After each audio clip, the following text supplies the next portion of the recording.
Tired of games with rules that take forever to learn? What if you can start playing fun games right away? Well, here are 10 easy board games that anyone can pick up and enjoy fast. First up, I have The Gang. The Gang is a cooperative poker game. In The Gang, if you already know how to play Texas Hold'em, then you know how to play the majority of this game. But what's different about The Gang is instead of playing against each other, you are working cooperatively. At the start of the game, every player will draw 2 cards, and then a flop of 3 cards is revealed. It's just like Texas Hold'em. It's whoever has the strongest hand with the communal cards that are in play wins that round. However, what's a little bit different with The Gang is that you're not trying to win the round by having the strongest hand, but rather you're trying to guess what is the strength of each of the players' hands. Trying to guess who has the weakest hand to the strongest hand. This is done so by communicating silently with these poker chips.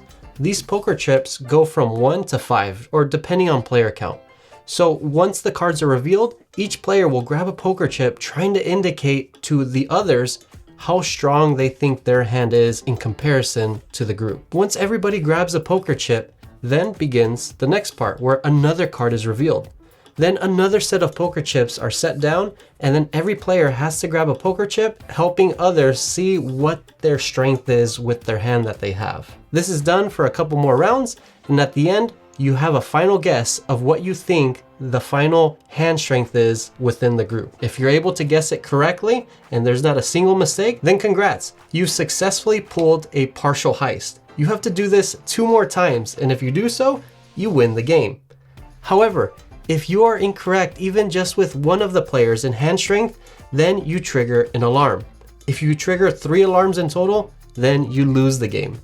And that's it. The Gang is basically an easy way to learn how to play Texas Hold'em. And for the most experienced players, it's a fun little challenge to see what everybody's hand strength is without actually verbalizing what they have. So I think this is a great game to just learn and start playing very quickly and get a lot of replayability with this one. This is The Gang. If you're enjoying the content so far, please feel free to hit the like and subscribe button. Now, on to the next one.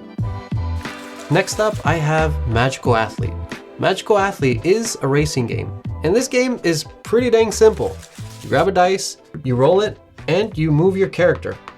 That's it. But where things get interesting is the racers that you choose throughout this game, as each racer has their own ability. Some of these can be really off the wall. For example, some racers allow you to warp and switch places with an opposing racer, while others can land on the same spot with another racer and eliminate them from the game. There's so many different wacky abilities in this one that you don't want to really take this one seriously, and you can play this at a high player count. You grab a dice, you roll it, and you move your character. The game is played over 4 races, and the race ends once there's a first and second player. Afterwards, you turn the board over and it changes. Now, one side of the board is simple. You just move, and first one to get there wins that race. While the other track has different obstacles. For example, in the Wild Wilds track, you can land on certain spots where it advances you forward or makes you move back. And there's also other spaces that as soon as you land on it, you trip, making your racer slow down. Magical Athlete is a wild ride. And as I mentioned, you can play this game very easily. You roll the dice, you move your characters, and you apply the effects of your character. That's it. And with the game itself, it's pretty much ready to play as soon as you buy it. The only thing you really need to punch out are the actual points. Other than that, everything's in little baggies where when you grab the box, you open it up, you can just start playing then and there. That's a huge plus, as there's not much to set up. You want games that you can easily bring in any gathering and just start playing. And this game does it in spades. This is Magical Athlete. Now, on to the next one. Next up, I have Nekojima. Nekojima is a dexterity game. Think of Nekojima as Jenga, but better. In Nekojima, we are all electricians in this island of cats, where we are installing these electric poles. Whoever installs an electric pole and everything just falls down, loses the game. Throughout each turn, you will grab a pair of dice and you'll roll them. These pair of dice will help you to determine where you're going to place your pieces in one of the 4 districts in Nekojima. Afterwards, you will grab a cube from the bag to help you determine which colored post you will install onto the island. In this case, I will be installing a red post. In Nekojima, there are 3 different colored electrical posts that you can install in the game. They could be red, white, and blue. And each post come in different sizes and different lengths. After you install your post onto the island, and nothing has fallen down, your turn is over. Now, sometimes when you grab a cube from the bag, it may be a black one.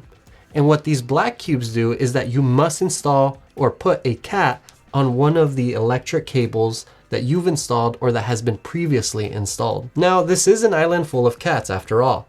What these cats do is they add a little bit more tension between the posts, making it easier for some of these installations to tip over and fall down. So you want to be careful. And that's the game. I believe this is just a much better version of Jenga. No offense to Jenga, I still love the game, but there's a little bit more player agency and things to think about while keeping the game very simple. Also, you can create some pretty elaborate installations, and it's really cool to see how everything just starts climbing and just rising up. And there's just a lot of increased tension while having the cats in mind as well. As the higher you go up, any little cat that goes adds a lot of tension between the posts where anything could just easily fall down. So if you love Jenga but want maybe a little bit more crunch or a little bit more to think about, check out Nekojima. But before I continue, I'd like to thank today's sponsor, Box King, the designers of the Kingswood Game Table. A high-quality table designed for board gamers. The Kingswood features a solid hardwood frame, a recessed play area that keeps your components secure, and optional toppers that let you convert it back into a dining table when game night's over. You can also customize different details, such as the wood finish, the color of the playing surface, so it fits perfectly in your space. It's built with durability and ease of use in mind. It has a comfortable play height and a smooth topper system that locks securely in place. If you've been looking for a practical upgrade that blends furniture design with tabletop functionality, check out the Kingswood Game Table from Box King. You can find more details and options at the link below. Next up, I have Hot Streak, a betting game. In Hot Streak, you are betting on these wacky mascots racing across the track. Whoever wins the most money after 3 races wins the game. In this game, the choices that you make are very simple. You make a bet on one of the racers that you think that will win, and you could participate in one of the side bets for that race. Afterwards, you'll grab one of the cards from your hand and place it in a deck that will actually affect how the race ends up. So you can help the racer that you're betting on, or you can choose to play sabotage on one of the other opposing racers. After the race finishes, you collect your winnings, or you may actually lose money and you do it again. You do this for 3 rounds, and again, whoever has the most money wins the game. This is a very wacky and hilarious game. The choices you make are simple. You just choose what you want to bet on, and you just see how the race plays out. But I do love that you play a part in how the race ends up, whether by sabotaging an opposing racer or helping the racer that you're betting on win the race. I believe the funnest part of this whole game is just seeing how the race ends up. It's wacky. It's not a straightforward race. It's not like they're just going and they stop and then that's it. Some of these mascots can turn around, they can trip, they can fall off the track. It's absolute bonkers and crazy. So if you want something that has that high energy and appeal, Hot Streak is a great option. The choices are simple. You make your bets, you place your card, and you see how the race ends up. So are you looking for a simple game with some high energy? Check out Hot Streak. Now, on to the next one. Next up, I have Take Time. Take Time is a cooperative card game. In Take Time, there is a clock on the table, and you are trying to place your cards in ascending order around the clock. If you are able to do so as a group, you win the game. But the game isn't just that simple. When you place the cards on the table, you place them face down.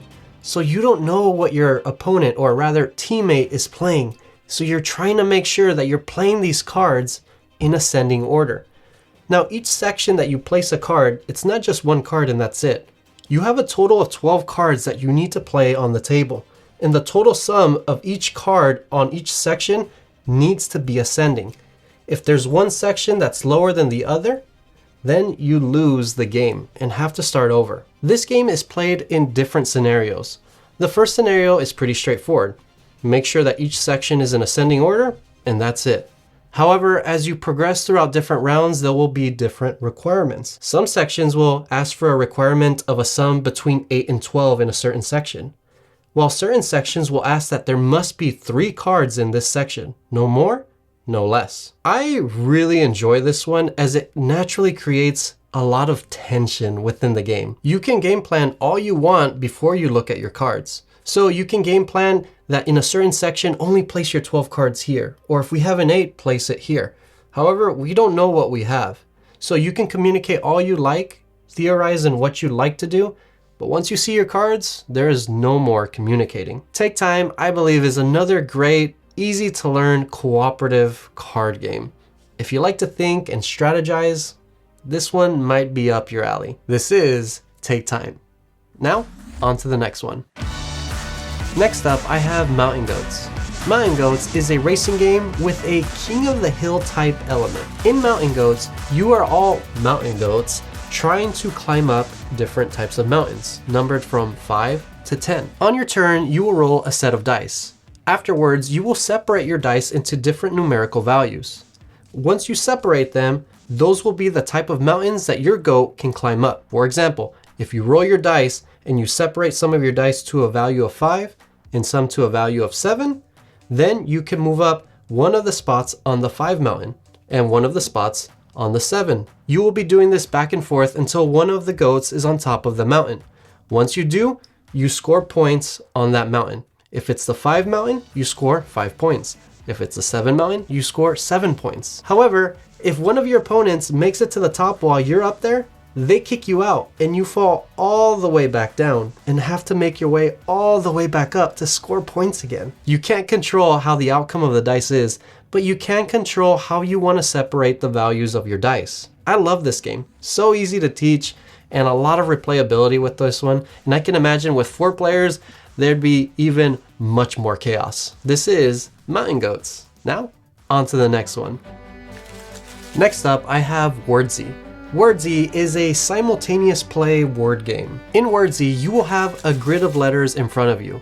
Each letter that you use in a word that you write out will give you a certain amount of points. Some letters will score you more points than others, and you don't have to use all the letters that are on the grid. You're just encouraged to do so, because the more letters you use, the more points you score. Now, this is played simultaneously. So everyone is thinking about what word they want to write down for that round. Once someone thinks of a word, they can begin writing it on their board. Once they do so, they then start the timer for the opposing players. Once time runs out, everyone then announces their words and scores their points. And in Wordsy, when everyone announces their word, you can challenge someone that the word isn't real or that the spelling's wrong. But if you're wrong, you get a penalty and can lose 2 points. With the group we play with, we all don't spell very well, so we're pretty nice on that. And that's Wordsy. You play this for 7 rounds, you count up your score, I believe negating your lowest scored points for 2 rounds, and that's the game. Whoever has the most points wins. If you like word games, I think Wordsy's a good one. It's just very simple. I brought it to a gathering not too long ago, and everybody fell in love with this one.